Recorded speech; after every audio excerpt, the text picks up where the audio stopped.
और ज्योतिबा फूले वो हैं जिन्हें सुबह सुबह देश के प्रधानमंत्री जी ने भी एक वीडियो बनाकर बधाई का, जयंती का संदेश दिया है। इसलिए आज जो कुछ भी कहूंगा ज्योतिबा फूले के नाम पर कहूंगा, सच कहूंगा और इतिहास की बात कहूंगा।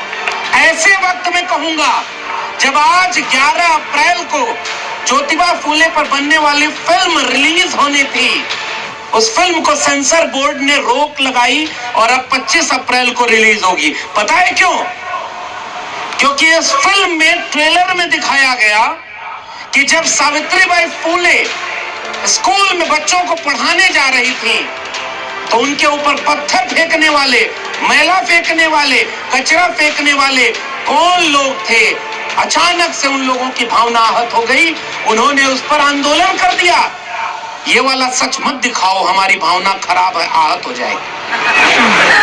ये वाला सच मत दिखाओ सिनेमा में। ये मत कहो कि हमने क्या कहा। एक तरफ इस देश में सिनेमा बन रहा है और फिर से मैं नाम नहीं लूंगा, उस सिनेमा के निर्देशक को माफी मांगनी पड़ी कि उसने गलत इतिहास दिखाया, छत्रपति का नाम लेकर सिनेमा बनाया।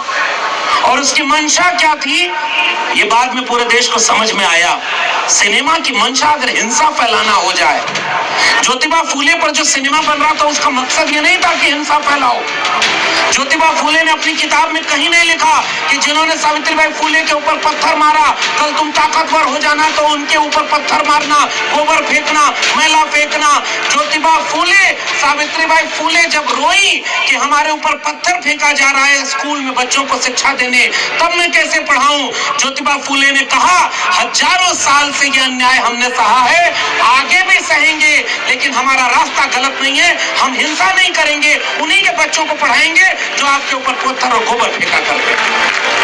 उन्होंने बदला नहीं लिया। बाबा साहब डॉक्टर अंबेडकर जब उन्हें मौका मिला तो उन्होंने इस बात का बदला नहीं लिया कि उनके पुरखों के ऊपर उन्होंने अन्याय किया था।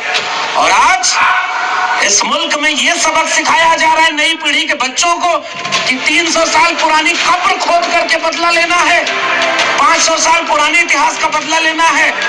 कल्पना करो कि 5000 साल का अगर बदला लेने के लिए इस देश के बहुजन विचारक अगर लिख रहे होते तो हिसाब देना कितना मुश्किल हो गया होता। इस बात की यहां से ऐलान सोचिएगा।